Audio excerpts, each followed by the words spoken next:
mostrando efetivamente alguns caminhos estratégicos, enfim.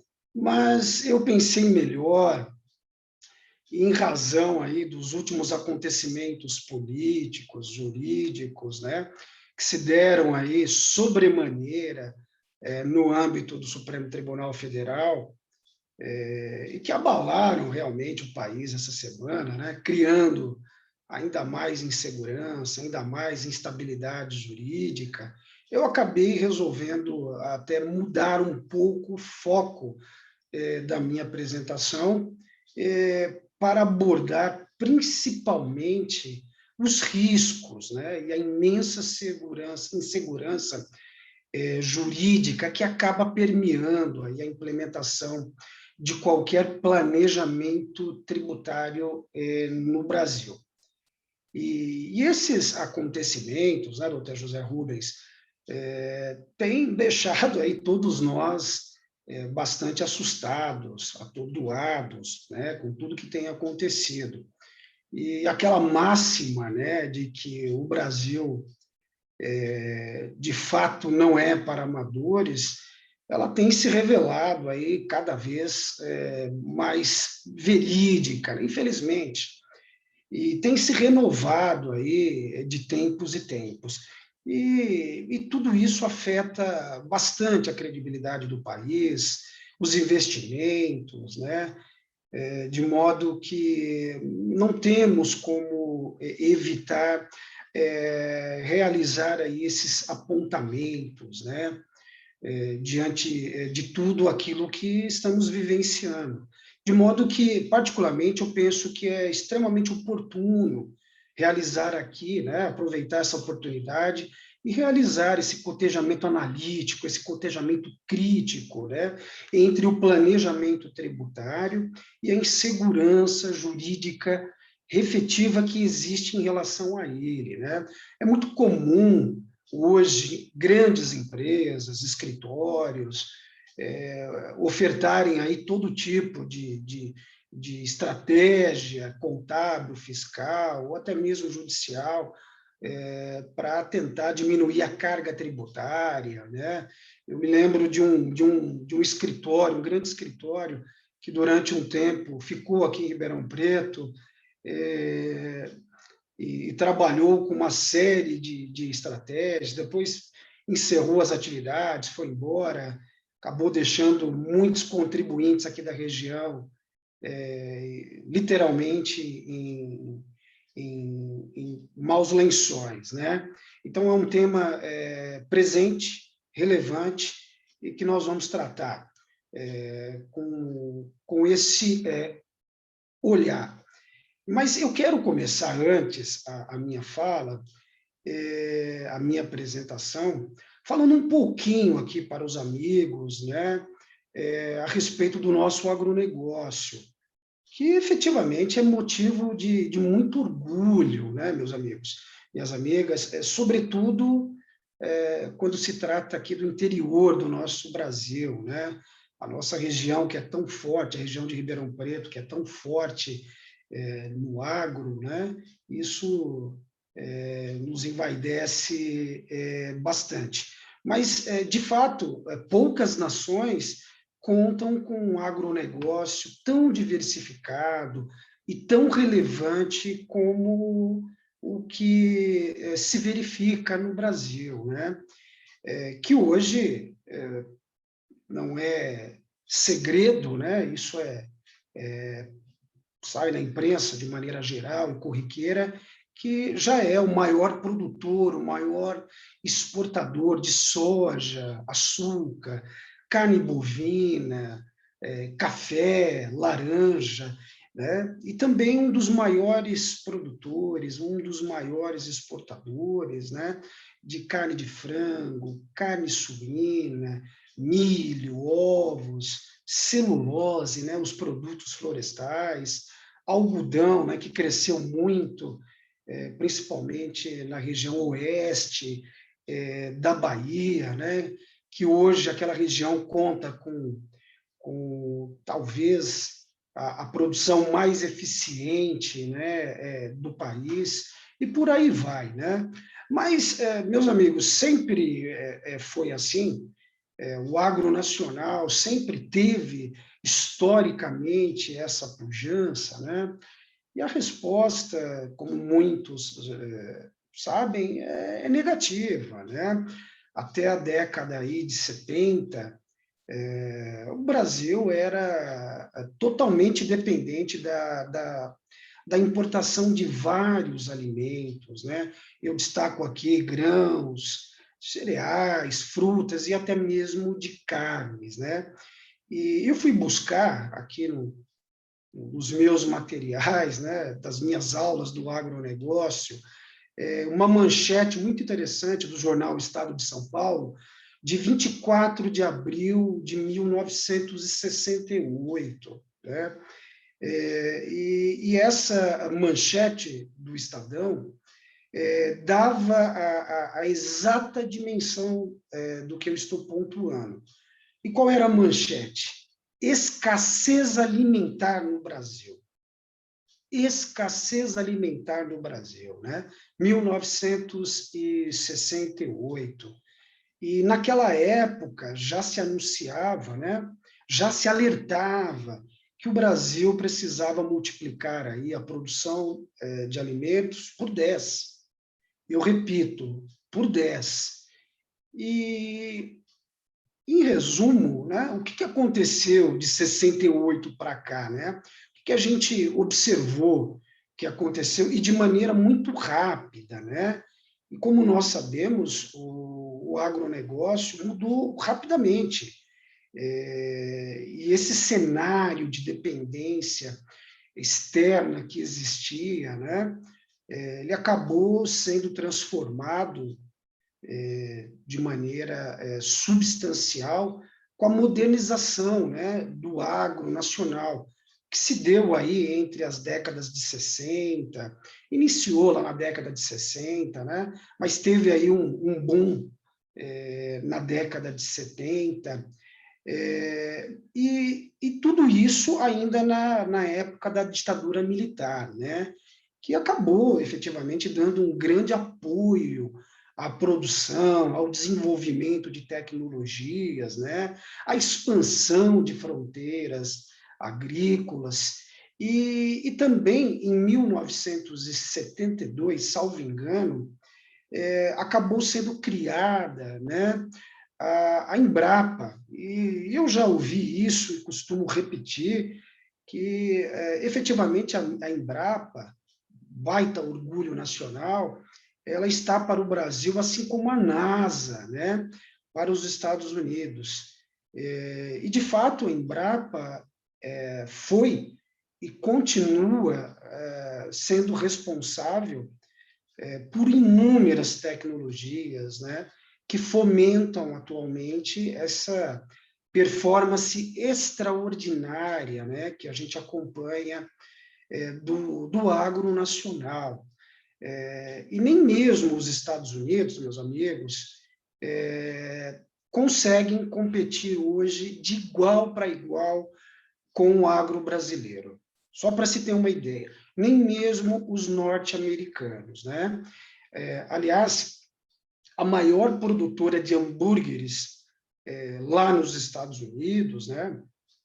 O hambúrguer, que é um símbolo aí da culinária deles, é uma empresa brasileira, né? A nossa gloriosa Marfrig. JBS também tem uma atuação muito forte nos Estados Unidos, né? Então, o agro ganhando terreno, né? Mundo afora. Mas ainda a respeito da Embrapa, quero citar aqui dois exemplos, e um deles é como a tecnologia da Embrapa transformou o Cerrado, né? O Cerrado era uma espécie de deserto, sem qualquer produção. E hoje o que se verifica naquela região do país é que a maior produtividade hoje, né, agrícola se concentra efetivamente no Cerrado. E isso efetivamente em função da tecnologia de cultivo tropical desenvolvida pela Embrapa, né? Quando se fala lá fora, em congressos, o que a Embrapa desenvolveu, muita gente não acredita, né? A questão da plantação direta na palha, que também tecnologia desenvolvida aí pela Embrapa, né? Hoje o Brasil não ara mais a terra, né? Você fala isso lá fora, eles não acreditam, né? E a Embrapa também, um outro exemplo bastante impactante, é em relação ao trigo, né? A Embrapa está fazendo a mesma coisa. E eu posso afirmar que, em breve, o Brasil será autossuficiente na produção desse cereal, né? E hoje, produção só ocorre efetivamente na região, né? De uma forma mais substancial, na região sul do país, por conta aí de questões climáticas, né? Portanto, é importante dizer que quem efetivamente plantou, né, literalmente plantou essa semente do agronegócio que nós conhecemos hoje, né, visualizou esse potencial, isso ainda se deu no governo militar. Mas o grande salto comercial internacional, é importante registrar, acabou se dando aí nos governos Lula e Dilma, né? Principalmente essa aproximação com o mercado chinês, né? Mas, enfim, passados aí 52 anos daquela manchete no Estadão, o que se vê hoje, né, é esse monstro que virou o agronegócio brasileiro. Hoje, produzindo comida para mais de 1,5 bilhão de pessoas por ano, né? É comida, para se ter uma ideia, suficiente aí para sustentar toda a população da China, né? Que é o país que mais consome alimentos, é também, né, o país que mais compra do agro brasileiro. E aqui, né, um alerta, sem os chineses, certamente o agro brasileiro, assim como toda a economia, de forma geral, teria muitas dificuldades, né?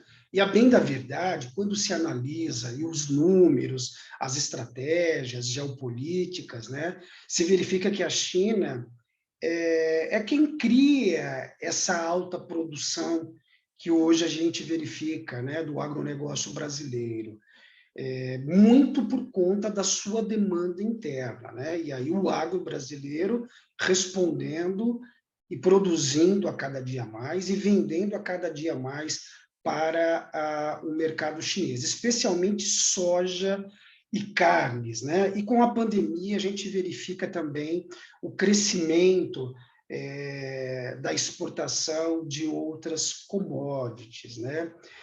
Por isso, eu penso que é preciso muito cuidado nas relações aí com o nosso maior parceiro econômico, né? Muito cuidado mesmo. E como se diz aí nos meios rurais, né, professor Geraldo, doutor Geraldo está aqui, nosso amigo, cada um acaba colhendo conforme semeia, né? Ou também quem semeia vento acaba colhendo tempestade. Muito cuidado, então, né, com essa relação com a China, e a gente ainda depende muito do mercado chinês. Mas, enfim, diante de todo esse cenário que eu estou trazendo aqui rapidamente, né, o nosso agro acabou se transformando aí em um dos principais setores da economia nacional. Hoje, quase 25%, né, do PIB é fomentado aí pelo agro nacional. Mas ele é o maior exportador do país. Quando se verificam esses dados, né, a gente chega rapidamente à conclusão de que quase 50% de tudo que o Brasil exporta hoje vem do agronegócio. Só em 2020 foram mais de 100 bilhões de dólares, né? Então, um setor muito expressivo aí para a economia nacional. De modo que, sem as exportações do agro, sem essa performance, de fato, não haveria sequer, né, esse superávit que ainda experimentamos, né, na balança comercial, mas sim um verdadeiro rombo aí, ainda maior nas nossas contas, né? Mas, como se sabe, nem tudo são flores aí no âmbito do agronegócio, né? O setor enfrenta também, assim como os demais, enfrenta problemas de toda a ordem, né? Que vão além dos próprios desafios que a gente verifica no campo, né? Dos próprios riscos naturais e econômicos que são pertinentes à produção rural, né? E também nós temos aí o problema das acusações recorrentes, né? De destruição ao meio ambiente, tudo isso afeta muito a imagem do país, né? E é óbvio, nós temos problemas, temos problemas, né? Mas é importante dialogar de uma maneira muito clara, muito transparente, sobretudo com a comunidade internacional, né? Então, para que as nossas exportações não sejam afetadas, né? Muitos países aí mundo afora já defendendo, e muitos também pegando uma carona, né? Até porque, como eu disse, naquilo que o Brasil se especializou, país nenhum no mundo consegue competir com o agro brasileiro. Então, alguns países acabam pegando carona também nesse cenário para proteger aí o seu mercado interno, né? Mas também existe um certo preconceito, né, aqui favorável de que o agronegócio está muito bem financeiramente, né? Então existe aquela imagem de que todo produtor está milionário, de que todo produtor está muito bem, não tem problemas, né? Problemas nenhum. E também eu ouço aí, Brasil afora, né? Esse preconceito de que o agro ele não paga tributos, ou que paga muito pouco, né? E que por isso deve contribuir mais. Eu ouvi isso, né? Num congresso recentemente aí, esse tipo de acusação, né? Que é recorrente. Mas será mesmo, né? Que essa é a realidade? Será mesmo que o agronegócio não paga ou paga muito pouco tributos, né? Será que o agronegócio não sofre aí com a complexidade, com a insegurança jurídica, né? Que são tão características do sistema tributário brasileiro? Ou seja, o agronegócio é uma ilha, né? Fora desse manicômio que se transformou a tributação no agronegócio? Será que é essa mesmo a realidade? Então, são questões aí para se refletir, para se analisar, né? Muita gente apontando questões que não conhece os números sequer, né? Eu já debati muito sobre todos esses pontos e, invariavelmente, eu encontro interlocutores que não têm os números, não têm os dados, né? Então, em alguns momentos, a discussão acaba ficando um pouco enviesada, né?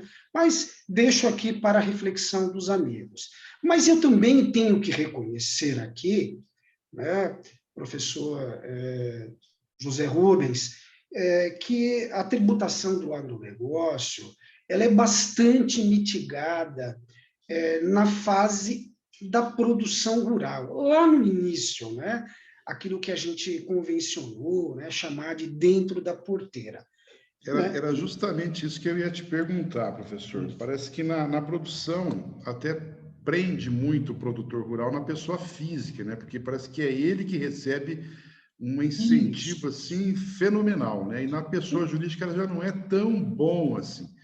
E eu queria pedir para você se é possível a gente abordar, fazer alguma coisa em termos de comparação. Como que funciona lá nesse comecinho? Porque é ali que está, né, o primeiro passo de tudo, né?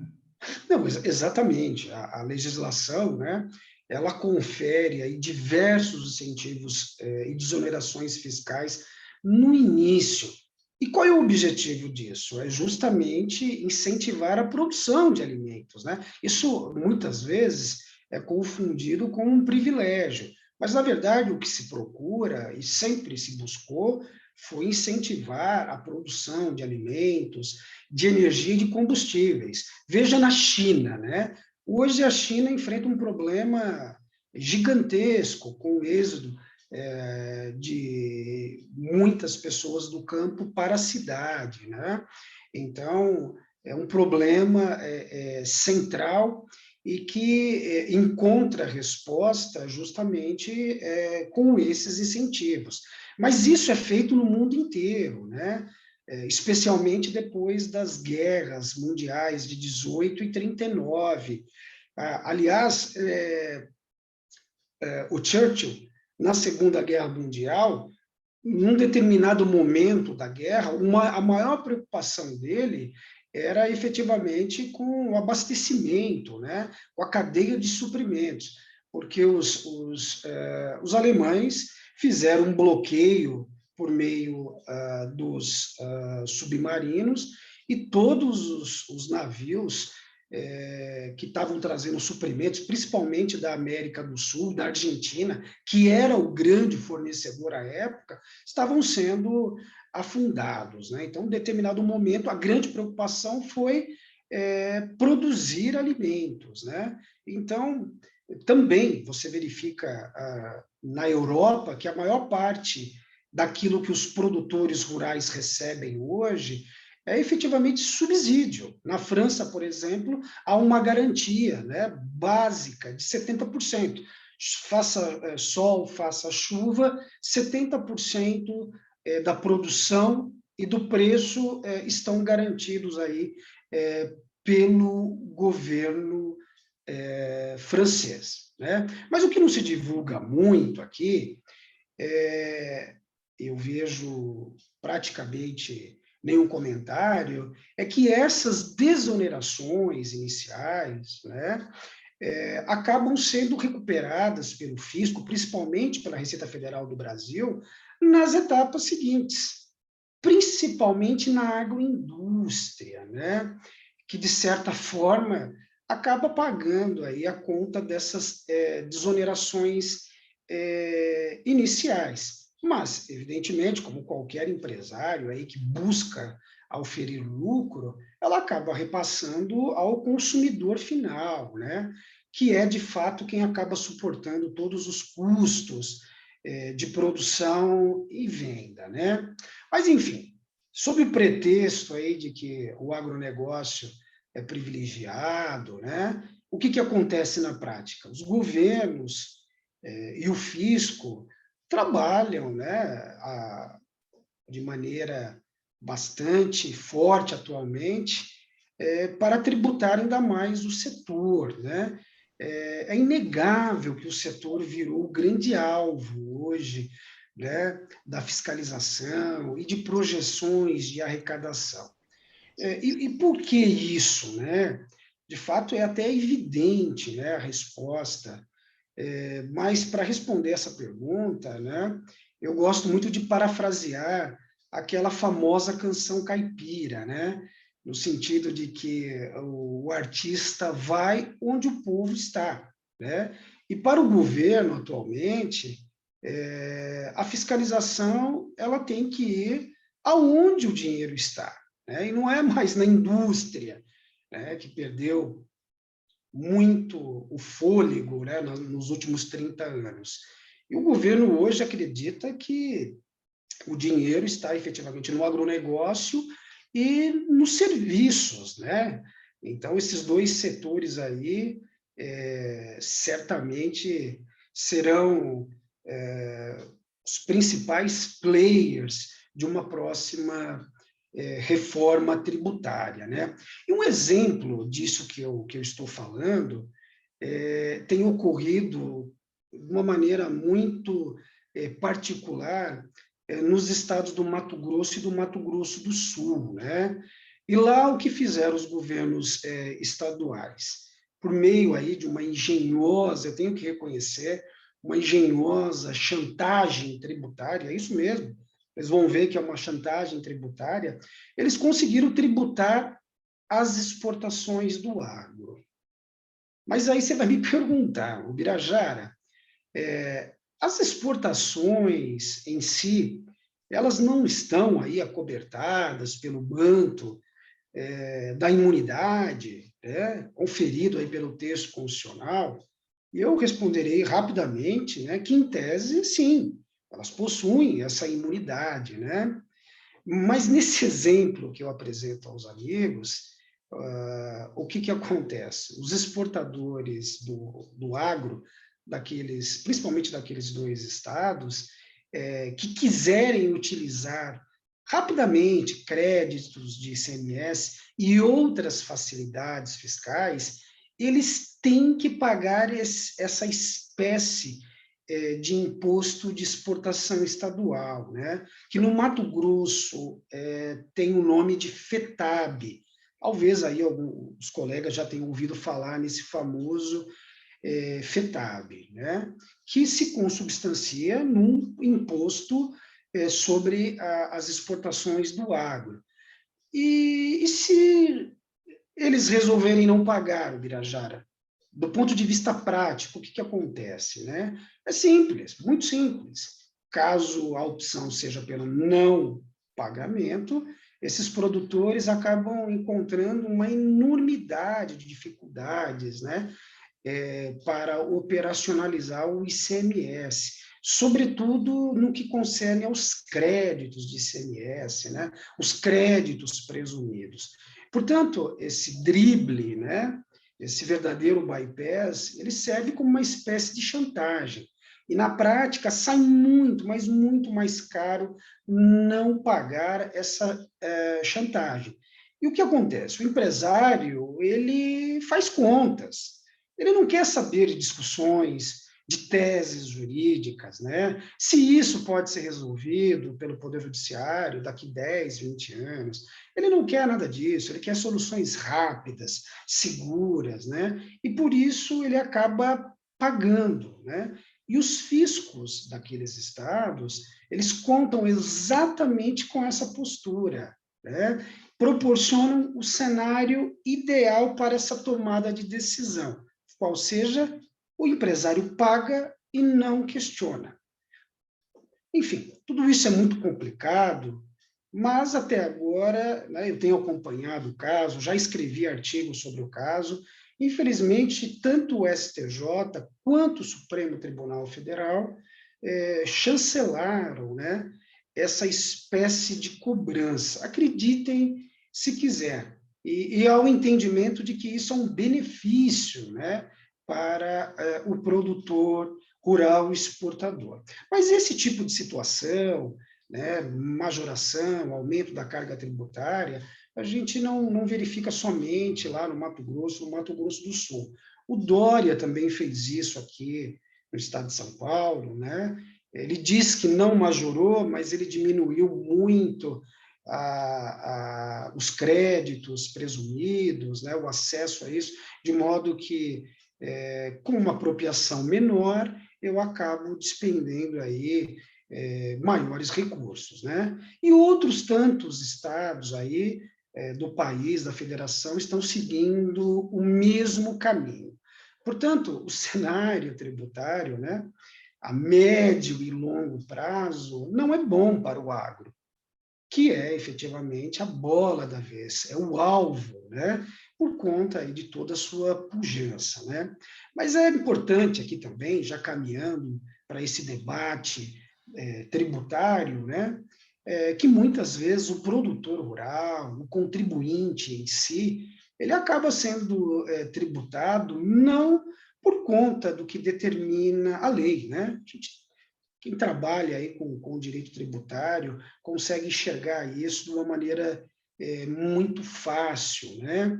E tudo isso permeado aí por interpretações restritivas de toda ordem, né? Como é o caso, e talvez aqui o grande problema tributário, né? Que é a definição de insumos, né? O que efetivamente pode gerar aí insumos que, por sua vez, geram créditos fiscais, principalmente em relação ao ICMS, PIS e COFINS. E essa reforma tributária, que tanto se alardeia aí no Congresso Nacional, traz talvez o final, né, dessa discussão, que seria realmente possibilitar a apropriação de todo e qualquer crédito, né, sem as restrições que se verificam hoje, são muitas, né? E aí tudo isso criando... Pois não. Só pegando uma carona na sua fala, professor, Claro. isso aí são esses projetos que tendem a transformar essa sopa de letras, né, o ICMS, IPI, COFINS, PIS e tudo mais, no apelidado aí o IVão, né, o IVA, que parece que vai ser o tributo, que tem um projeto aí até que está sendo encaminhado pelo deputado aí, Baleia Rossi, né, acho que tem isso, né? Não, exatamente, ele é o autor aí, né, desse projeto que está tramitando no Congresso Nacional, mas, enfim, tudo com muita dificuldade, né? E eu vou mostrar aqui na sequência que existe uma outra reforma tributária que está caminhando de maneira silenciosa, mas de maneira bastante prejudicial aí aos contribuintes, né? Então, a definição, né, a definição de conceitos, ela é problemática no Brasil. E aqui, né, a arte da hermenêutica, dessa interpretação criativa, e até mesmo casuísticas, né? Eu vou apontar isso na sequência, elas surgem com muito vigor, né? E aí se cria todo esse cenário de instabilidade, de insegurança jurídica que a gente acompanha aí diariamente, né?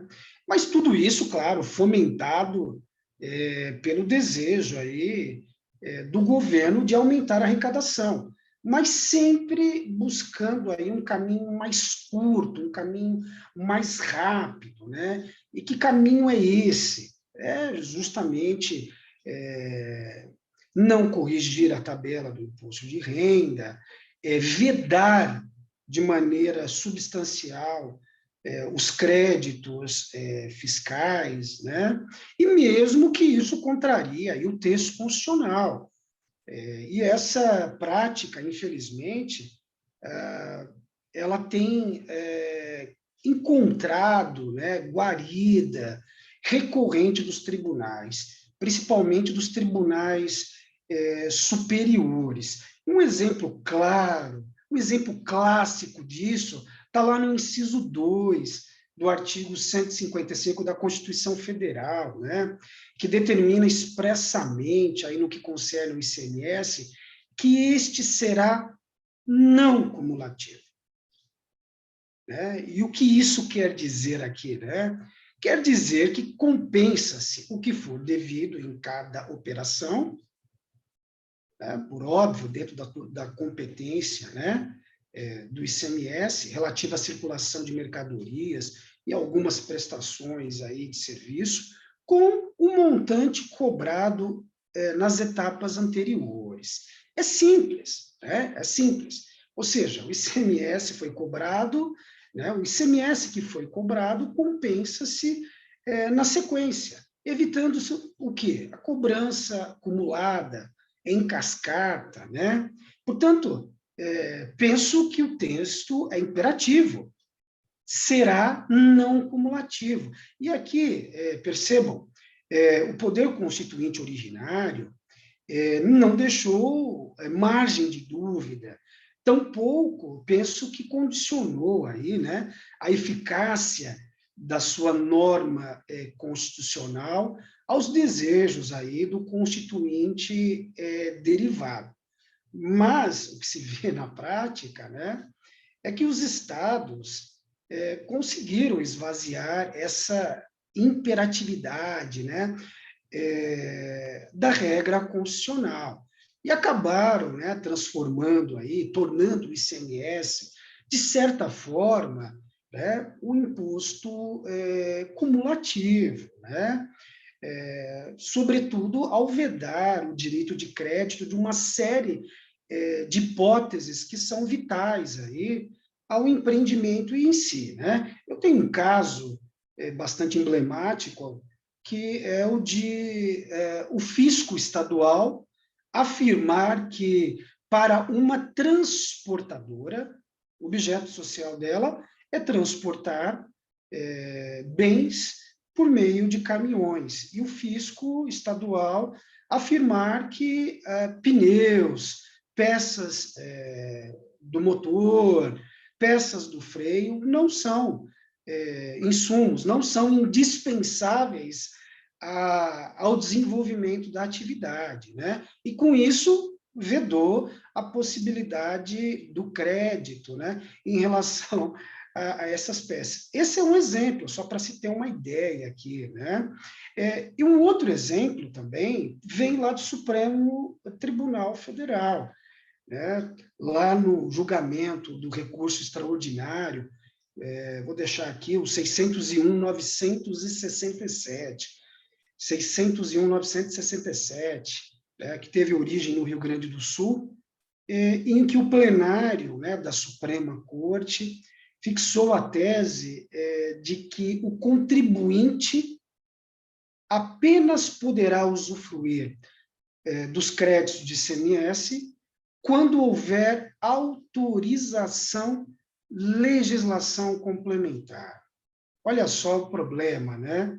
Ou seja, para o Supremo Tribunal Federal, o guardião da Constituição, né, o ICMS só será não cumulativo se os estados assim quiserem, né?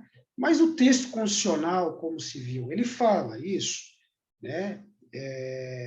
Resposta, como nós vimos, não exige aí grande argúcia, né, jurídica, não. O texto constitucional não determina que o ICMS, na verdade, o texto determina expressamente que o ICMS será não cumulativo, compensando-se o que for devido, etc., né?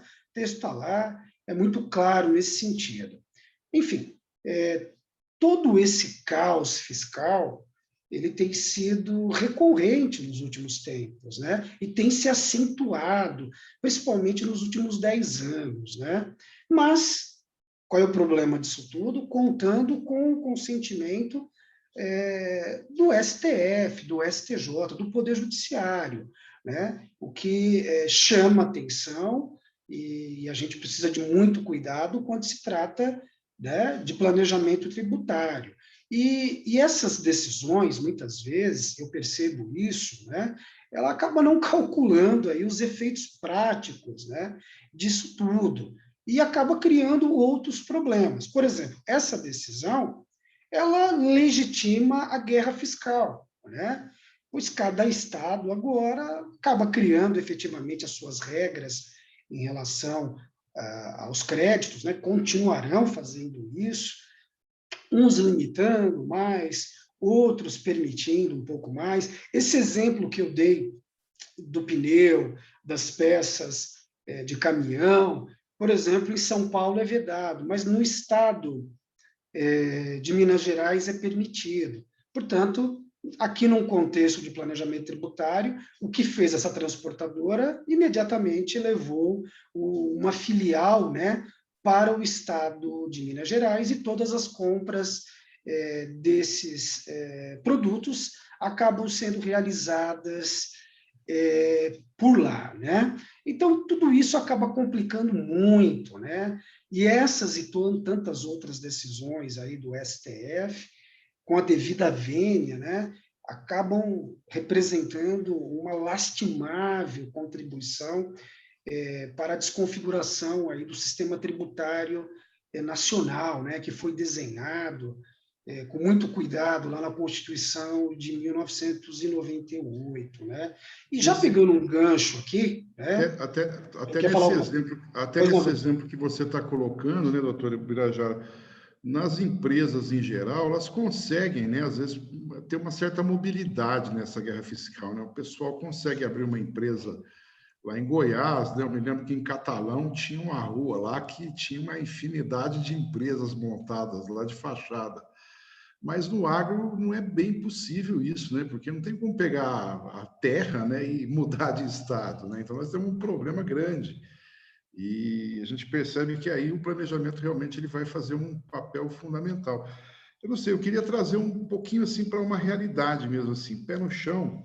Eu estou vendo, por exemplo, a questão da tributação, a gente está sofrendo aqui hoje uma questão da fiscalização do ITR, que os municípios têm arrecadação, ficam com 100% da arrecadação, e eles têm um interesse assim, enorme agora em fazer com que a fiscalização do ITR ela aconteça mais efetivamente. A gente percebe que no Brasil, até um certo tempo atrás, o produtor ele não estava assim muito afeto à formalização de seus atos, né? Se ele podia vender a produção dele lá sem nota, ele achava bom e aquilo fluía. E agora a gente percebe que isso ele dá um tiro no pé quando ele faz isso, né? Porque ele não emitiu a nota, ele não tem a comprovação da produção, e aí o ITR vai comer ele pela perna, que pode chegar a uma tributação que vai crescente, né? À medida que a propriedade não é produtiva. À medida que ela é produtiva, ela é decrescente. Então, eu não sei se você poderia abordar um pouquinho esse aspecto da tributação da propriedade, né? Qual seria a dica sua com relação a isso, para quem está nos ouvindo?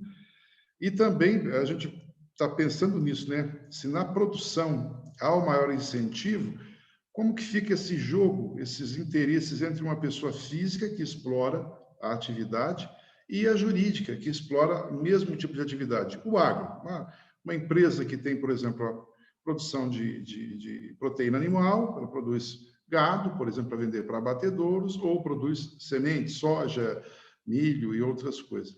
Então, ficam duas colocações para a gente trazer um pouquinho para um cenário assim mais assim de uma visibilidade, né, efetiva.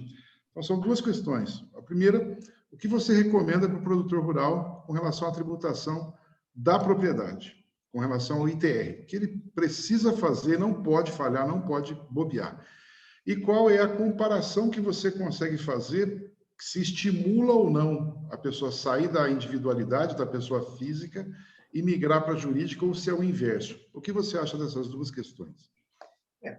Essa questão do ITR, realmente, ela ganhou aí maior relevo a partir do momento que os municípios se atentaram que existia um filão, né, ali a ser explorado, né? E o que se vê hoje é exatamente esse conflito, porque tem muitos municípios hoje atribuindo valor à terra que realmente não corresponde à realidade, né? Você pega aí, por exemplo, o município de Sorriso, lá no Mato Grosso, talvez o maior produtor de soja aí, do país, do mundo, né? Que leva em consideração o preço do hectare lá por volta de R$ 5.000 para fins aí de ITR, e ao passo que você encontra um município no estado de Minas Gerais, né? Que não tem uma produção rural substancial, estabelecendo um preço de R$ 300.000, né, para fins aí de ITR. Então, hoje, na prática, existe esse problema, é o grande problema, mas o georreferenciamento, ele acabou, de certa maneira, aí, resolvendo muitos desses problemas, principalmente em relação à parte tributável da terra, né? O georreferenciamento acabou resolvendo muito disso, mas ainda permanece grandes embates em relação ao valor da terra em si. Hoje, a maioria dos municípios exigem aí que o contribuinte já apresente, né, no momento da declaração, já apresente um laudo, né? Esse laudo, por exemplo, ele custa muito caro, né? É um laudo complexo, muito caro, e a grande maioria dos municípios exigem isso. E se você não apresenta esse laudo para que o fisco municipal aí possa questionar, avaliar isso, o que acontece na prática é que o fisco tem imposto aí, né, a sua base, né, aquilo que ele entende devido à sua pauta. E aí um grande problema, né? A jurisprudência hoje, principalmente do STJ, entendendo aí que se o contribuinte, no lançamento do ITR, ele não apresenta o laudo, compete a ele, né, demonstrar que o fisco está errado, ao passo que se ele entrega esse laudo, e aí ele transfere o ônus, né, para o fisco. Então, hoje, de certa maneira, esse é os dois grandes pontos aí que acabam permeando aí esses conflitos com o ITR. Em relação à questão de utilizar a pessoa física, a pessoa jurídica, né? Esse é um tema clássico aqui para o produtor rural. É óbvio que, por conta dos incentivos fiscais, produzir como pessoa física é muito mais interessante, até porque existe uma presunção legal de 80% de investimentos, de despesa, e a minha base de cálculo, ela se concentra em 20% aí da minha receita. E aqui, aplicando, né, efetivamente, as alíquotas progressivas como pessoa física. Mas, até aqui, tudo bem. Mas o problema é se você tem terras e como lidar com isso, né? A minha produção, a produção rural, em tese, ela está resolvida, né? E ninguém sairá desse contexto se não houver aí efetivamente incentivos. Mas a grande questão é administrar essa produção rural na pessoa física com o patrimônio, com as terras, né? Então, tenho terras. Hoje eu tenho visto, Brasil afora, a utilização de holdings, né?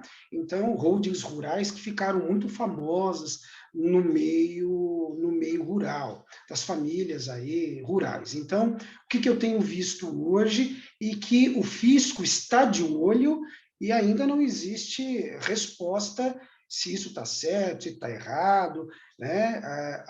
Já existem autuações nesse sentido, que é o produtor rural, ele transfere a terra para uma holding e ele, pessoa física, continua exercendo a atividade rural na terra que foi levada aí né, para essa holding. E né, em muitos momentos ele acaba fazendo contratos consigo mesmo, né? Então, eu já vi contratos de parcelamento, de arrendamento rural, eu já vi contrato de parceria, né? E o fisco tem analisado essa questão, se isso é válido ou não, né? Essa espécie de planejamento tributário, né? Uma holding, os colegas aí têm acompanhado, ela traz, né? E nós estamos aqui com um expert no assunto,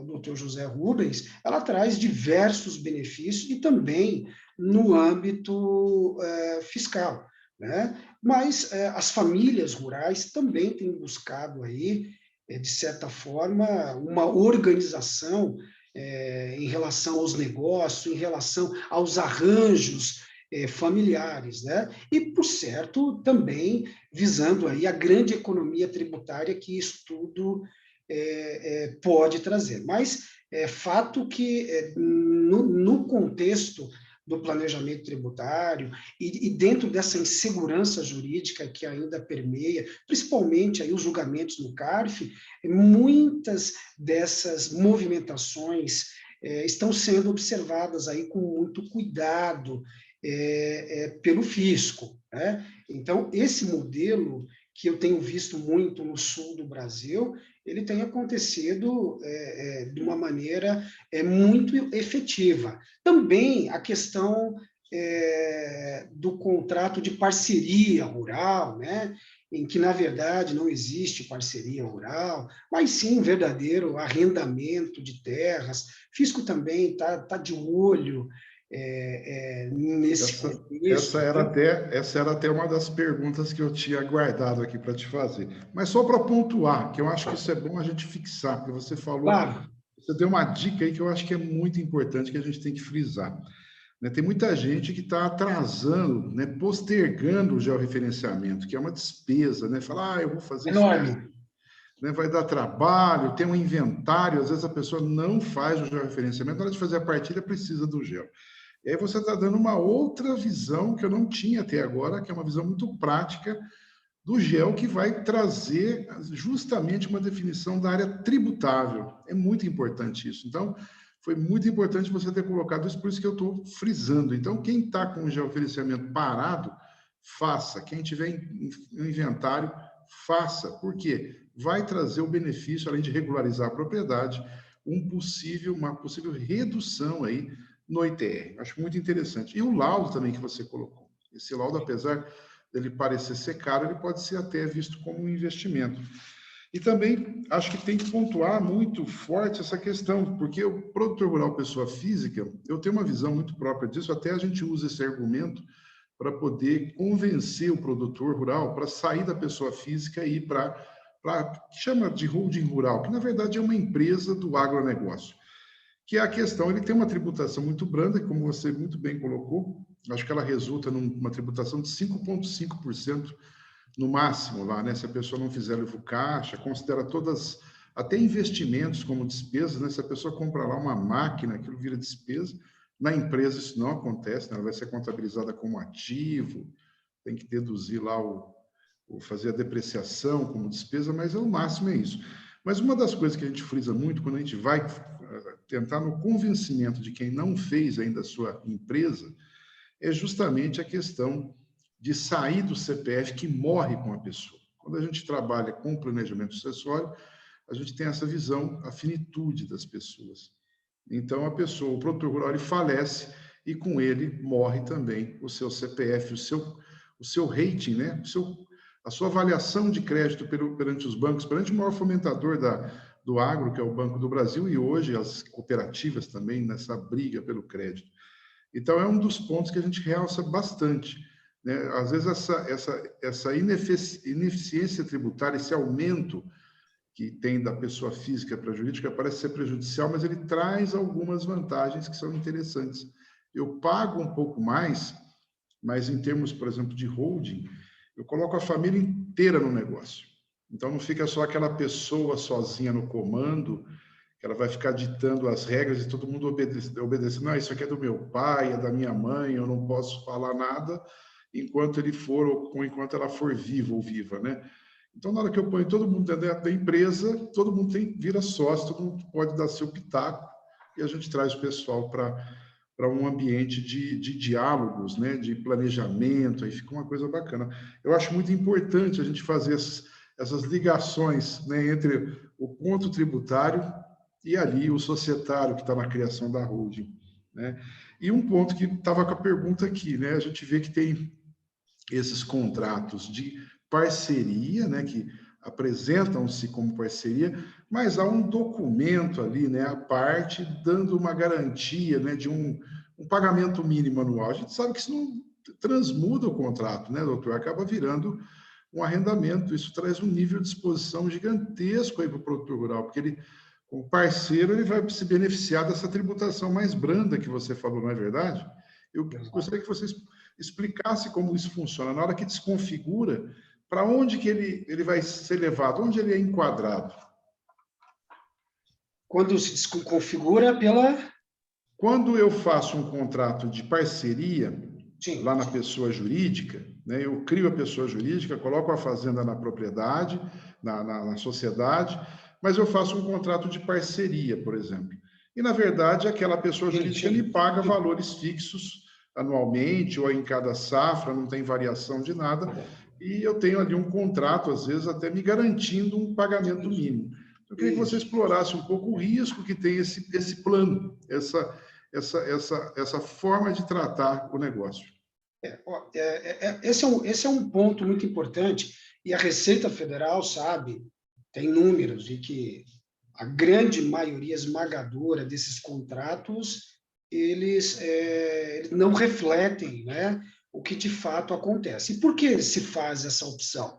Porque o produtor, aquele que está aí entregando a terra e com essa pseudo-parceria, ele é tratado como produtor rural, né? E aí ele carrega todos aqueles benefícios, todos aqueles incentivos, né, que são bastante acentuados no produtor rural pessoa física.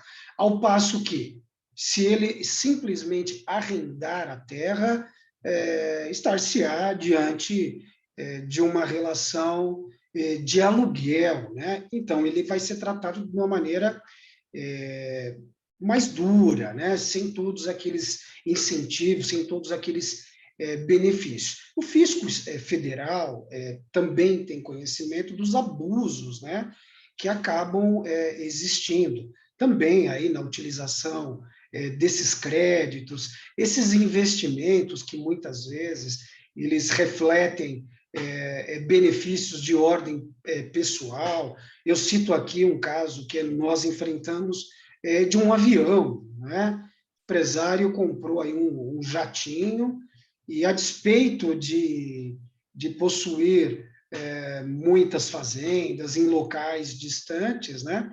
Ele teve dificuldade, enorme dificuldade de provar que aquele avião ele era utilizado exclusivamente aí na atividade rural, né? A Receita Federal não teve dúvidas, excluiu essa despesa, autuou, fez uma autuação aí milionária nesse sentido, ao passo que ela permitiu, por exemplo, o avião que faz só o trabalho, né, de pulverização. Essa ela não teve dúvida nesse sentido. Então, muitas dessas despesas hoje, desses investimentos, a Receita Federal ela está passando um pente fino. Aliás, agora no dia 3 de março, né, o próprio saiu uma matéria no próprio site do Ministério da Economia alertando que a Receita Federal ela identificou milhares de problemas em livros caixas, né? Hoje, o livro caixa digital, ela tem um controle e também fazendo aí o cruzamento de dados com o e-social do Fundo Rural, que é um outro problema interminável, né, para o produtor rural e também para quem compra a produção rural. Então, ela está passando um pente fino em tudo isso, ela está acompanhando esses contratos, ela tem criado mecanismo para cruzar essas informações, e tudo isso, né, o auditor que faz esse trabalho, ele é extremamente especializado nesses contratos, nesse contexto do agronegócio. E se os colegas verificarem lá no parágrafo único do artigo 116 do CTN, existe lá, né, a previsão de que ele tem autoridade para desconsiderar, né, atos, negócios jurídicos que, na visão dele, estejam aí sendo praticados com a finalidade de dissimular, né, o fato gerador do tributo. Então, com base principalmente nesse dispositivo lá do CTN, existe, né, essa desconsideração. Esse dispositivo já foi considerado constitucional pelo Supremo Tribunal Federal, de modo que hoje o contribuinte, o produtor rural, precisa tomar muito cuidado, né? E é por isso que eu tive a preocupação, porque eu tenho visto isso acontecer de maneira recorrente aí nesses 20 anos, essa insegurança em relação a todos esses planejamentos, essas questões, né?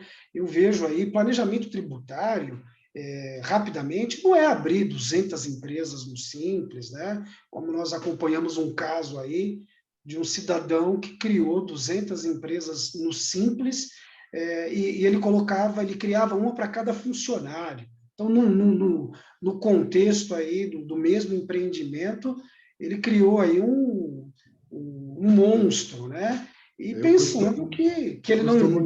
Eu costumo dizer que isso aí é o planejamento do puxadinho, né? A pessoa que faz na puxadinho, uma alusão àquele cômodo que a gente faz do fundo de casa que não tem projeto, não é aprovado na prefeitura, né? e ali a Exato. gente faz aquela obra irregular, mas tem gente que abusa, né? A gente já viu aqui redes de determinadas atividades, não é bom nem falar o tipo de atividade, então a pessoa identifica que tinha assim 12, 15 lojas, né? Foi Isso. crescendo e cada um CNPJ, um Meirelli, É, e até a sogra, o genro, o cunhado, a isso. nora, todo mundo no meio do negócio lá. Não, isso se espalha de tal maneira, né? E a gente tem observado isso também no agro. Eu converso com produtores rurais, esses mais antigos, e eles me falam o seguinte: olha, o fisco não sabe que eu existo. Ele tem essa percepção equivocada ainda de que ele continua escondido lá no meio do mato, né? E que ele fazendo o escambo dele, comprando caminhão, comprando sementes por meio aí da produção dele, o fisco não vai rastrear isso, né?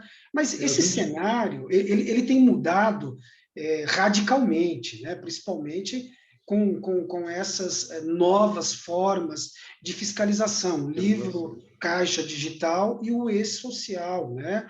é uma Do coisa, é um ponto até que eu acho que é muito interessante se a gente pegar os índices de crescimento da arrecadação, principalmente da Receita Federal, a gente percebe índices muito acima da inflação, acima do PIB, inclusive, né, do crescimento do PIB, principalmente isso. E aí a explicação que a gente percebe, a possível é essa, né? É a migração da informalidade para a formalidade. Não, E aí a exato. gente percebe um sistema realmente funcionando em que as pessoas elas estão, como você mesmo falou muito bem, né? O produtor ele se acha ainda invisível, mas aí ele tem um problema, porque se ele não emite nota, não declara a produção dele, não formaliza a venda, o ITR dele vai ter alíquotas progressivas. Então ele paga um Isso. imposto mais caro. Às vezes a pessoa até arrenda a propriedade para alguém e esse alguém não vai formalizar. Então, olha só que coisa interessante. O arrendador precisa cobrar do arrendatário as informações sobre a produção para entregar para o fisco para efeito de ITR, senão ele vai ter uma tributação progressiva, até 25% do valor da propriedade. Me parece que é essa a alíquota, né? Isso. Então, E tem também aqui o planejamento tributário, que é um tiro no pé. Alguns proprietários de terra, eles, de maneira equivocada, eles não acabam lançando de maneira correta as despesas, né, em relação à terra em si, eles acabam deixando o valor da terra um valor relativamente pequeno, justamente para não sofrer com os efeitos do ITR. Entretanto, isso é um tiro no pé, porque se ele resolver vender a terra, ou se os seus sucessores aí resolverem vender a terra, haverá um ganho de capital que não foi administrado corretamente, absurdo, né? Podendo a conta sair até mais cara nesse sentido, né? Então é aquela espécie de planejamento tributário que acaba se transformando num tiro no pé. E o produtor precisa ter em mente, né, caminhando aqui para o final, que ele está lidando, o fisco brasileiro, em especial a Receita Federal do Brasil, é um dos fiscos mais eficientes, mais bem aparelhados que existem aí no mundo, né? Há auditores da Receita Federal do Brasil dando curso, ensinando outros países a cobrar. O Brasil é muito eficiente, né? Na cobrança, na fiscalização. E também nós temos os riscos. É muito difícil você realizar uma defesa tributária. Né? É muito difícil uma defesa ser acolhida quando se trata realmente apenas de discussão em relação ao mérito. Né? E também o problema do processo criminal. Né? Quando se trata de crime contra a ordem tributária, é praticamente indefensável quando chega nessa fase. Né? Quem atua, quem acompanha, sabe que praticamente a única defesa é se você comprovar que você não é o contribuinte, que você não é o autor. Né? Uma das raras vitórias foi no sentido da gente mostrar que aquele acusado ele não participava da administração da empresa, né? Então, tudo isso é muito difícil, é muito complicado, a necessidade de aumentar a arrecadação ela tem crescido a todo momento, e quando se fala em planejamento tributário, não basta apenas seguir a lei. Essa é a advertência que eu faço e deixo aqui, né? Não basta apenas um negócio ser lícito, né? Ser legal. Isso não é mais suficiente para a Receita Federal, né? Ela exige que o negócio, que a mudança, que a reorganização, ela tenha aquilo que se convencionou chamar de propósito econômico, propósito negocial. Ou seja, não basta apenas ter legalidade. Ela vai avaliar aspectos subjetivos que demonstrem efetivamente se o motivo daquela alteração, daquela reorganização, por exemplo, não seja único ou predominantemente de economizar tributos, né? Infelizmente, quando você fala isso fora, chega a ser assustador, né? Então, hoje não se faz suficiente a licitude dos atos realizados. Eu preciso dessa licitude e fazendo um cotejamento aí com o propósito econômico, né? Tentar demonstrar para o fisco que o motivo não foi tão somente aí economizar tributo. Isso é um absurdo, é difícil explicar, é difícil as pessoas compreenderem isso, né? Mas segundo o fisco federal, o contribuinte brasileiro ele é obrigado a escolher a alternativa que exija efetivamente maior pagamento de tributo. A economia pode vir como acessório, né? Olha, ela aconteceu de maneira espontânea. Preparei aqui uma reorganização, mas o objetivo era diminuir os custos operacionais, aumentar a efetividade, a minha competitividade, e de bandeja acabou vindo aí essa economia. Então, eles fazem essa análise. Se aconteceu isso, ótimo, segue o jogo. Agora, se você procurou efetivamente economizar tributo, você vai criar aí um cenário de insegurança. Enquanto não ocorrer aí, né, aquele prazo decadencial, né, perda do direito subjetivo aí do fisco realizar o lançamento, né, no período da lei, você realmente vai ficar um pouco perturbado, né? Então, enquanto não acontecer isso, será que o fisco vai rever? É esse ano, é o ano que vem? Nós já tivemos caso aqui de, no último ano, o fisco baixou na empresa, né? Baixou no negócio. Normalmente é do quarto para o quinto ano que o fisco aparece para dar a canetada, né? Acontece, né? Mas nós também temos decisões aí do CARF, algumas decisões, e aí a gente entra no jogo da loteria da distribuição, né? Qual é a Câmara, qual é a turma, qual é o julgador que vai avaliar, que diz efetivamente que não existe, né, regra federal, regra nacional, que considere negócio jurídico inexistente ou sem efeito, né? Se o motivo foi unicamente a busca da economia tributária. Existe entendimento nesse sentido? Existe. Mas, se você estiver conduzindo, né, um planejamento tributário aí numa família, numa empresa, você precisa tomar todas essas cautelas, porque se o fisco aparecer, ele pode aí, dentro daquilo que o fiscal, né, que o auditor da Receita Federal entende que é correto, né, e invariavelmente, usando critérios subjetivos, ele pode desconsiderar aquele negócio. E aí isso também cria um problema para o advogado, né? Em alguns estados aí nós tivemos positivo, já foi declarado inconstitucional pelo Supremo Tribunal Federal, leis estaduais atribuindo responsabilidade ao advogado também, que orientou, né, aquela reorganização, aquele planejamento tributário, né? Mas tudo isso acaba compondo aí a equação da insegurança jurídica, né, tão em voga no Brasil. Portanto, todo cuidado é pouco quando se trata de planejamento tributário, sobretudo esses que o fisco tem acompanhado com muito cuidado. Eu participei de um curso em Curitiba e, na minha turma, eu encontrei 2 auditores da Receita Federal. Eles vão também, eles estão aprendendo, né? A Receita Federal paga também esses cursos para que eles entendam, né, o que está sendo feito, o que está sendo debatido, até para criar soluções aí para, de alguma maneira, evitar, né, que isso aconteça. Semana passada, o Paulo Guedes, ele pegou e afirmou, né, expressamente que o Poder Judiciário tinha que tomar cuidado, acompanhar com muito cuidado esses planejamentos tributários, esses créditos, né? Pediu, inclusive, que o Poder Judiciário fosse mais atento a essas questões que, na visão dele, estão prejudicando aí, sobremaneira a União.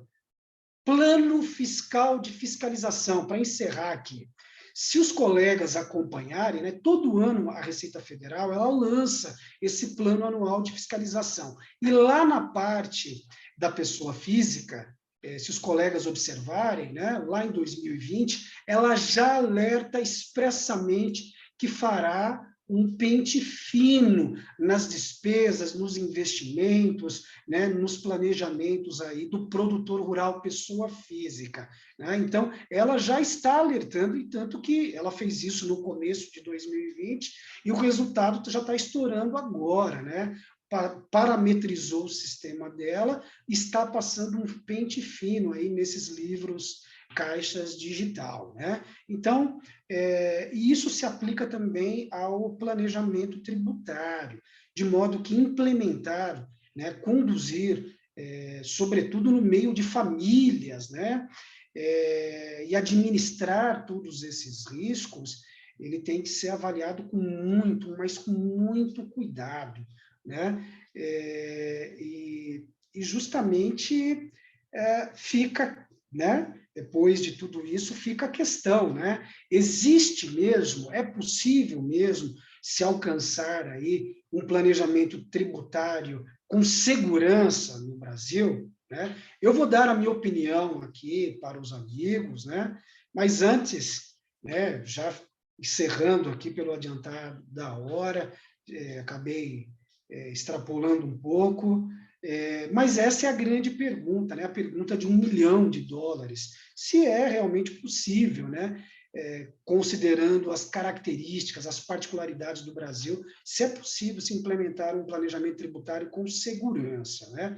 Deixo aí, vou abrir a palavra aos colegas aí que queiram se manifestar a respeito do tema, ou até mesmo da sua experiência. Mas eu vou colocar aqui, vou apresentar a minha opinião em relação a esse questionamento. Tá bom? Muito obrigado aí a vocês, aos amigos. Mais uma vez, agradeço o convite.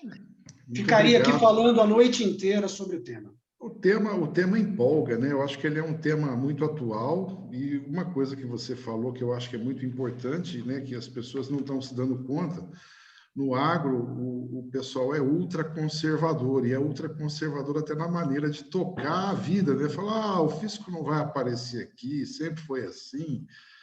E a gente vê assim um certo trabalho rudimentar ainda, né, de alguns, né, com esse negócio de eu não escrituro o livro caixa, eu lanço lá de qualquer jeito, e falo, olha, não é bem assim mais, né? Hoje é tudo eletrônico, a informação cruza, a receita tal como o Google, né? Ela sabe tudo que a gente fez, a movimentação financeira, então vai pegar, não tem como, né?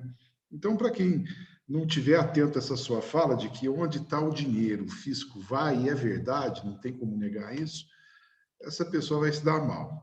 Mas fica aí, muito obrigado pela sua exposição, pelas suas palavras, eu acho que permeou assim, um cenário bem amplo, né, de todo o tema, passamos em situações concretas para situações mais genéricas e vice-versa, e abro aí com a sua própria autorização as perguntas. Quem tiver alguma questão é só abrir o microfone e fazê-las aqui, ou mandar pelo chat. A gente tem uma pergunta aqui do Geraldo.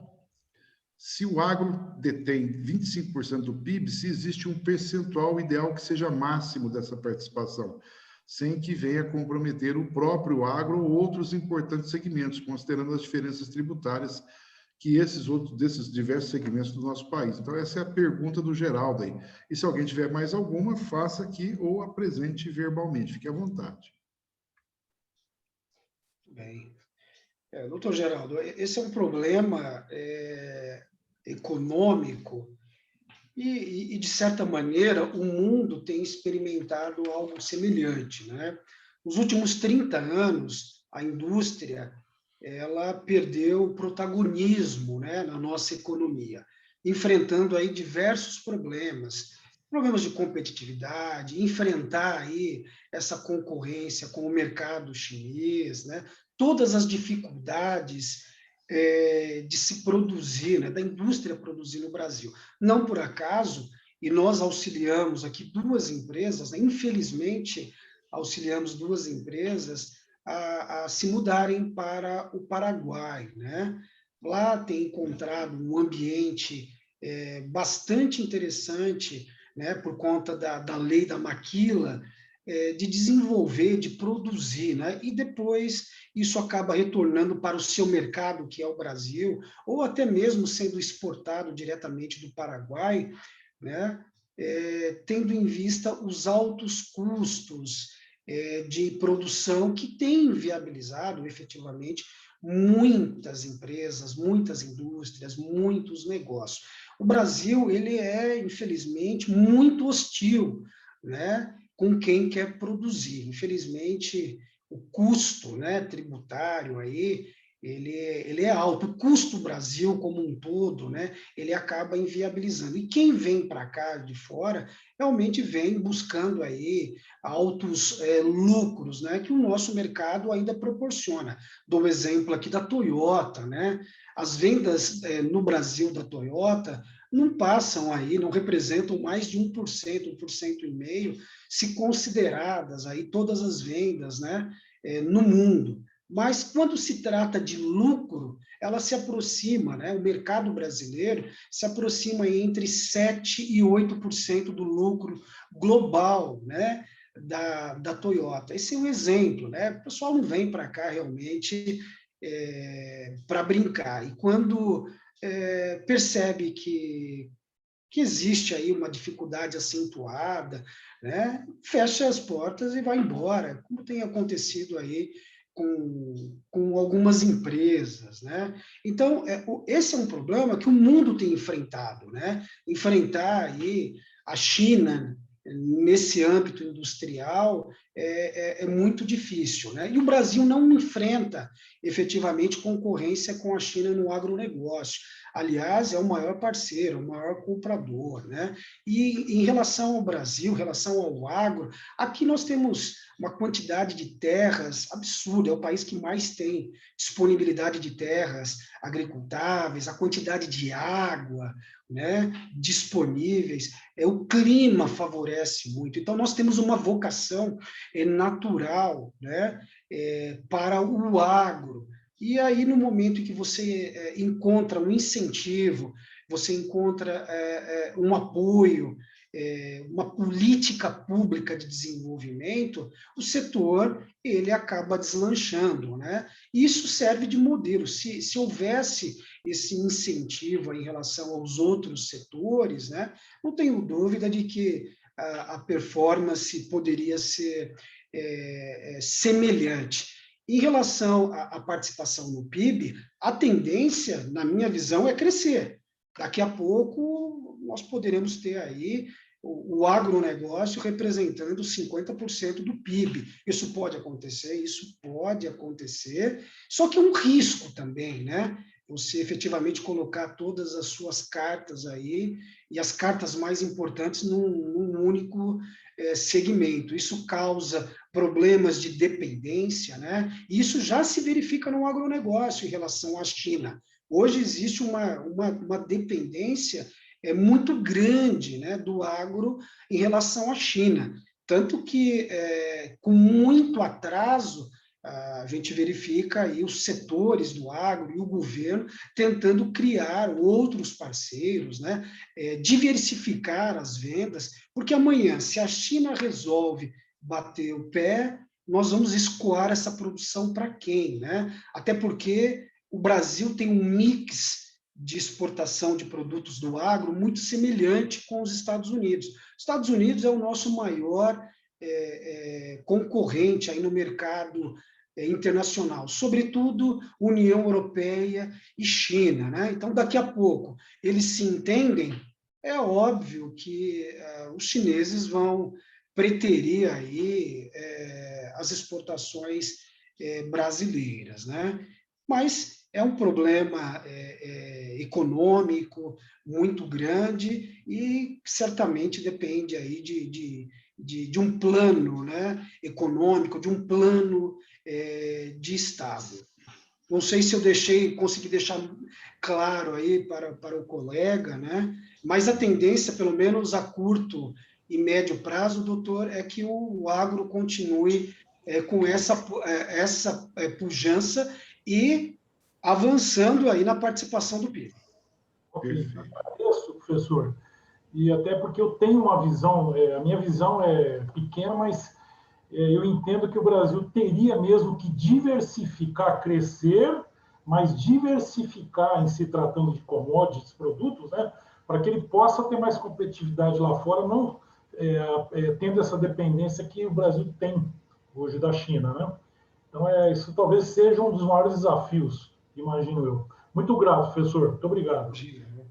Talvez aí o país, no crescimento do agro, ele também consiga crescer na parte da produção, por exemplo, de alimentos processados, né? E fortalecendo a indústria nesse setor do Brasil. O Brasil, ele exporta muita coisa, o que você falou, a palavra é essa, exporta muitas commodities. A gente vê até gado sendo vendido, né, vivo, para ser abatido na Turquia, por exemplo, vem um navio aí específico para isso, ele carrega lá com milhares de cabeças de gado, e o Brasil deixa, né, perde uma oportunidade de processar toda essa proteína animal aqui, embalar e vender pronta para consumo. Então, é agregar valor ao produto que está lá no Brasil. Mas aí os mercados internacionais, principalmente a China, elas não permitem isso. É uma empresa ou outra, né, com a competência, a capacidade da JBS, Marfrig, BR Food, que conseguem aí efetivamente furar o cerco, né? Mas passar por isso, né? A soja, por exemplo, está na mão de 5 ou 6 players desse segmento, né? A China compra muita commodity, mas quando o assunto é agregar valor, ela acaba fazendo isso lá no solo chinês, né? E lá ela acaba gerando emprego. Então, a gente vende muita commodity, mas agregar valor, vender aí, a agroindústria ter uma maior participação, isso já é uma outra conversa, né? É uma coisa que eu sempre falo, né? Que como a gente vive aqui no miolo do agronegócio, na capital nacional do agronegócio, porque Ribeirão Preto acabou sendo assim batizada, né? A gente vê que o Brasil, como o maior produtor de café do mundo, não tem uma marca própria de café, né? Todas as marcas de café são estrangeiras, né? Então é uma coisa curiosa. Mas tem uma pergunta aqui do Luiz Augusto. Ele pergunta, professor, se é possível compensar o INSS pago na venda de produtos com o INSS pago em relação aos funcionários, pago para os funcionários. Isso em relação à operação do agro, né, na empresa lá do agronegócio do produtor rural. INSS, ele está falando da agroindústria? Ele está falando basicamente assim, a pergunta dele, é possível compensar o INSS pago na venda de produtos com o INSS pago para os funcionários? Eu acho que não tem incidência de INSS em produção, né? É só sobre a folha. Eu acho que ele está falando do fundo rural. Eu não sei se ele está falando do fundo rural, aquilo que foi pago a maior. Isso. Né? Exatamente o fundo rural. Na produção de leite, no fundo rural, vem incluído o INSS. Você vê se é possível abater esse valor pago no INSS dos funcionários. Quem está gerando esse crédito? Quem tem esse crédito? Eu, como produtor rural, Ah, tenho descontado na nota do leite o valor do INSS. Junto com o Fundo Rural, vem o valor do INSS descontado. E depois, na hora de fazer o pagamento para o funcionário, a gente paga também o INSS. Então, a gente paga na venda do leite e o INSS relativo ao funcionário. sim. Esse funcionário seu, ele está registrado na sua fazenda? Isso mesmo. É em Minas, então o produtor rural lá não é CNPJ, né? Isso É só a tem em São inscrição de Paulo. produtor pessoa física. Isso só Desculpe. tem, isso só tem em São Paulo. E essa questão do Fundo Rural, ela é uma questão aí tormentosa. De verdade, tecnicamente falando, é equivocado usar esse termo, Fundo Rural, né? Que hoje se convencionou, até o Poder Judiciário usa esse termo, mas de fato ele não existe aí há mais de uma década, né? Mas se convencionou chamar de Fundo Rural essa contribuição previdenciária, né? Que existe aí no meio da produção. Agora, em relação ao produtor rural, pessoa física, né, que vende, comercializa a sua produção, existe aí a retenção e ela acaba sendo paga, né, pelo adquirente, né, geralmente aí a agroindústria, né, o atacadista, o supermercado, ele acaba fazendo a retenção e deveria pagar, né? E aí se criou uma celeuma, porque num determinado momento, durante muito tempo, o Supremo Tribunal Federal disse que era inconstitucional, né? O fundo rural aí cobrado do produtor rural, pessoa física, né? E na sequência, numa reviravolta do tema, ele acabou declarando aí a constitucionalidade, não considerou aí a própria jurisprudência, né, do Supremo Tribunal Federal durante muito tempo, então exigiu a cobrança inclusive retroativa, isso criou um problema gigante. Entretanto, muitos produtores que não parcelaram e também muitos adquirentes da produção estão aguardando aí uma decisão do Supremo em relação à sua situação, né? Aquele que adquire, porque na prática se criou aí, né, um outro contribuinte aí também em relação ao fundo rural, aquele que adquire a produção. Agora, de maneira clara, efetiva, direta, em relação ao que você me pergunta, é se essa compensação ela é possível. Olha, o fundo rural destacado, né? Se eu posso, que eu estou pagando, se eu posso efetivamente abater, aí, compensar com a parte do funcionário. Infelizmente, isso não é possível, né? Essa hipótese que você traz são situações aí completamente distintas, né? Até porque o fato gerador em relação ao produtor rural, ele considera a venda da produção, né? Então ele se esgota ali, e aí o legislador, né, ele criou aí, de certa maneira, a obrigatoriedade dele recolher ali no início, embora seja destacado, mas efetivamente esse fundo rural não pode, né? Isso não gera crédito para o fazendeiro, né? A menos que ele consiga aí uma decisão do Poder Judiciário mostrando que houve pagamento indevido, pagamento a maior, e que ele faz jus aí a um crédito tributário administrado aí pela Receita Federal, né? Então, isso já transitou em julgado, e aí, nos termos lá do artigo 170 do CTN, já com isso definido, e aí sim poderia se buscar, né, a utilização dessa compensação, porque é permitido hoje, né, com créditos e débitos administrados pela própria Receita Federal do Brasil. Perfeito. Professor, mas antes de encerrar, acho que tem uma pergunta aqui que vai... É o Paulo que vai fazer a pergunta, Paulo? Satisfação em ter você aqui com a gente. Tudo bom? Bom, parabéns, doutor Hernandes, parabéns, professor Guajara. Muito interessante, um assunto bastante abrangente, né? Só uma pequena contribuição em relação ao questionamento do Fundo Rural aí. Quando foi reconhecido como legal o Fundo Rural, eles deram duas opções para a gente: ou recolher no faturamento ou na folha de pagamento.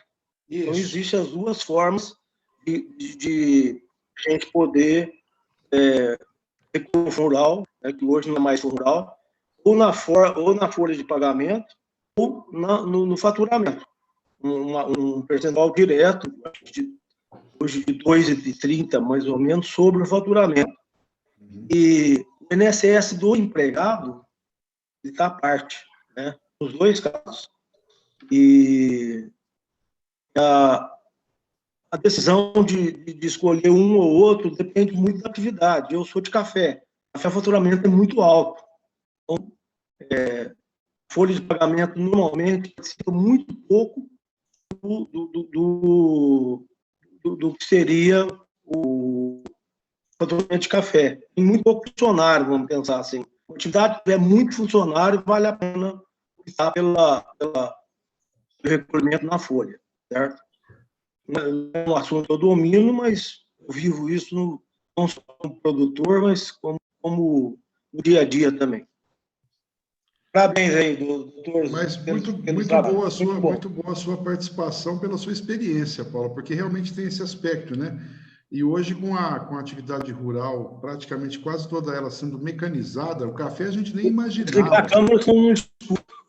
A gente nem imaginava a colheita do café ser mecanizada, a colheita da laranja ser mecanizada, isso são coisas novas.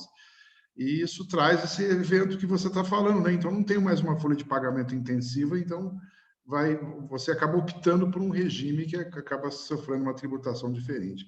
Mas muito obrigado por sua intervenção, muito obrigado mesmo. Pelos nossos avós, a gente usava 120 a 130 diárias por hectare, hoje não usa 30. Então, Diminuiu muito, praticamente mecanizado. É verdade. E a folha é muito esse é um problema sério, mas essa novidade que você tá trazendo, é claro que nesse contexto tem que se avaliar aí o caso concreto, né? Estou partindo da premissa aqui do exemplo que foi estabelecido, em que havia a obrigatoriedade de recolhimento em relação à comercialização da produção e também, em alguns casos, né, de se pagar também a parte do funcionário, né? Segurado especial, toda aquela questão, né, do segurado pessoa física. Mas essa questão que você traz, que é uma questão interessante, que foi um pleito aí da base parlamentar, né, do agro no Congresso, que foi trazida aí, salvo engano, em 2018, né, pela 13.606, que estabelece efetivamente essa possibilidade de eu recolher, né, eu recolho pela folha de salário ou pelo faturamento da produção, né? E aqui, já adiantando, como estratégia, né, para avaliar isso, até porque eu preciso fazer opção e ela vale para o ano inteiro, essa equação ela deve efetivamente fazer o comparativo aí, né, estratégico entre o total mensal da folha de salário dos funcionários e a receita bruta, né, da produção. E para saber se vale a pena, 26,6% da folha, da tua folha, tem que ser menor, né? E 1,3% aí da receita bruta mensal, né? E no caso da pessoa jurídica, 1,8%. Então, todos esses cálculos, todas essas questões, todos esses cenários, inclusive, a gente apresenta, né, na última aula que eu vou ministrar no curso de tributação do agronegócio, na sucessão, na plataforma da sucessão legal, nós vamos abordar aqui durante muito tempo, né, todas essas estratégias, né, com certa segurança, claro, segurança jurídicas, que permeiam aí o custo, né, de você trabalhar com a folha, com a comercialização, né, com a renda bruta mensal, tudo isso acaba sendo avaliado, né, aí com bastante vagar. Vamos ter também uma aula só sobre fundo rural, né? Fundo rural, sinceramente, eu não conheço questão no agro mais tormentosa, né? E isso não termina nunca, né? Parece que decide-se uma situação e aí, mais um pouco, surgem outros questionamentos e aí aquele produtor rural, né, pessoa física, que produz em regime de economia familiar, também, né, se vê aí com empregados ou sem empregados, acaba se envolvendo aí, se vê envolvido nesse turbilhão, né, de insegurança jurídica, né? Mas muito boa a sua pontuação. Mas eu acho perfeita essa interação, até para você dar esse detalhamento, né, do contexto das aulas, né? Eu estava vendo o contexto das aulas, falando um pouco sobre isso. Vai pegar a tributação da propriedade, vai pegar a tributação da pessoa física, vai pegar a tributação da jurídica, tem essa questão essas grandes discussões que estão no contexto, essas novas formas de tributação, opção pelo faturamento ou pela própria folha. Então, tem todo esse cenário, vai ser um curso bem extenso, acho que é o curso mais extenso nosso, com 8 aulas de 3 horas cada. Então, ele vai durar 2 meses praticamente, né? Começa na primeira semana de abril, acho que é por volta do dia 10, dia 11, eu não me lembro direito qual a data certa, mas a gente vai ter as informações. Se vocês quiserem mais até dessas informações, eu compartilhei aqui o link, ele está aqui na nossa conversa de hoje, é só clicar nele que vai apresentar aí para vocês todas as opções que a gente tem desse assunto. Mas, professor, deixa eu aqui... Por favor, dá uma pergunta, né? Por favor. Para encerrar, eu fiz o questionamento, deixei aqui... Perfeito. Para reflexão aí dos colegas, né? Em relação se há possibilidade, né, nesse contexto que a gente vive, de se realizar um planejamento tributário com um mínimo de segurança no Brasil, né? E eu penso que só há efetivamente 2 maneiras disso acontecer, né? E a primeira, que é, além de se fazer aí o dever de casa, né? Ou seja, se realizar todos os lançamentos tributários corretamente, considerando a correta base de cálculo, né? Isso é muito importante, a composição da base de cálculo, as alíquotas corretas, aplicáveis, né? E de se apropriar corretamente dos créditos fiscais, dos créditos presumidos, enfim, de todos os créditos que a legislação confere, e isso é básico, né, para qualquer empreendimento, é obrigatório, né? Eu penso que isso deve ser feito em conjunto com aquilo que o fisco e a jurisprudência entendem como correto. Se você quer ter segurança, eu preciso fazer esse encontro, né, de todos esses pontos, mas levando em consideração o que o fisco e a jurisprudência entendem como correto. Se fizer isso, é óbvio que pode passar um detalhe ou outro, mas você estará, né, conforme aquilo que o fisco entende como correto. Mas o problema é se o fisco, né, se aquilo que o fisco quer de você, efetivamente, deseja isso de você, acaba confrontando a lei. Isso acontece invariavelmente, né? São tantas aí as exigências inconstitucionais, ilegais, de modo que se também o contribuinte ele não questionar, ele pode ter um problema sério aí com o fluxo de caixa, né? Com o empreendimento, com a competitividade do empreendimento em si.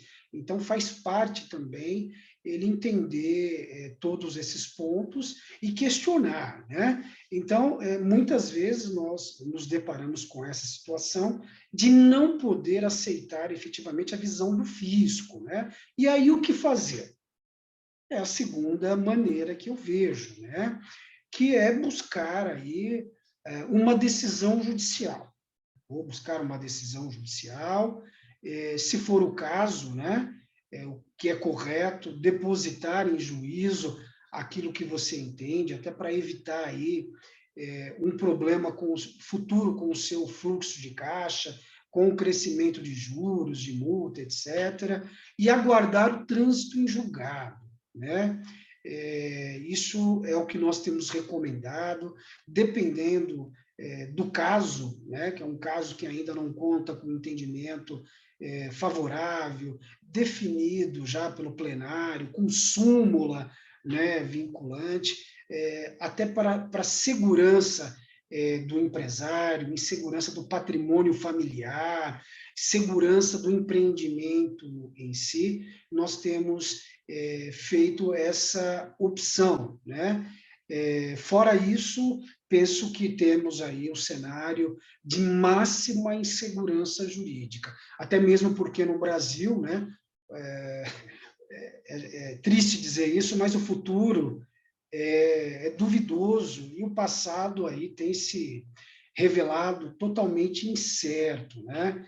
Em algumas questões, efetivamente, não há mais segurança do que aconteceu. Então, essa é a minha resposta, é isso que eu venho praticando, sobretudo pensando naquilo que é melhor para o cliente, para o contribuinte, né? E também a partir da experiência, né?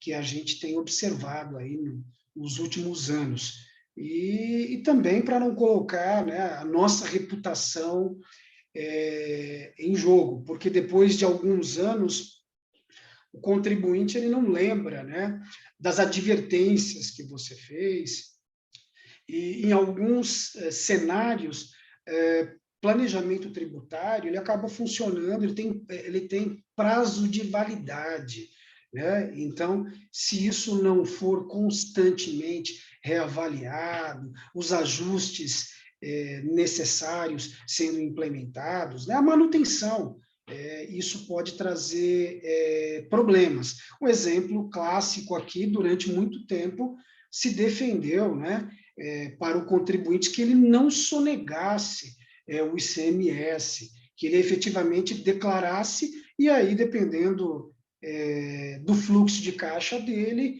ele poderia avaliar o momento certo do pagamento, mas que não sonegasse de maneira nenhuma, porque o tratamento no âmbito criminal seria diferente. E qual não foi a surpresa, né? Há pouco tempo, o Supremo Tribunal Federal decidiu aí pela criminalização, né, do ICMS próprio, aquele ICMS que é declarado, né, e muitas vezes não pago. Então, a jurisprudência também ela é viva, ela vem acompanhando aí as transformações da sociedade, de modo que nós temos que ter todo o cuidado possível, né, quando o assunto é tributação, em especial planejamento tributário. Mais uma vez, eu agradeço aqui aos amigos, né, ao professor José Rubens, muito obrigado pelo convite e fico à disposição aí dos colegas e espero vê-los, né, alguns dos colegas aí, se não todos, no curso que nós estamos preparando aí com muito cuidado, né, temos principalmente nos últimos 2 meses, feito uma atualização jurisprudencial muito robusta, né, em relação a todos esses temas, porque quando se fala de tributação, você pode estudar direito tributário o dia inteiro. Você começa 4 horas da manhã, junto com o produtor rural, estuda tudo de direito tributário. Só que às 23 horas e 59 minutos, você precisa parar. Para de estudar a Constituição, para de estudar a legislação infraconstitucional e faz a seguinte pergunta: qual é a solução que a jurisprudência entrega para esse caso, né? Porque, no final das contas, o direito tributário brasileiro, né, ele caminha aí para um cenário cada vez mais se afastando da positivação, né? As respostas que nós temos recebido do Poder Judiciário se aproximam aí mais do direito consuetudinário, né? Os julgadores cada vez mais implementando a sua visão de mundo, a sua visão de justiça. Não por acaso se diz hoje, né, que os juízes também são a nova fonte do direito tributário.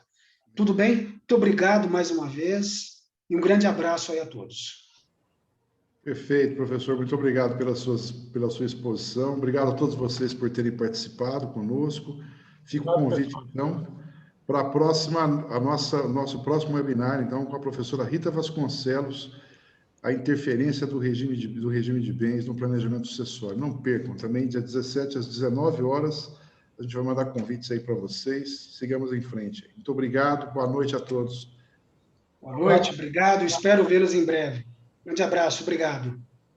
Tchau, tchau. Tchau, tchau.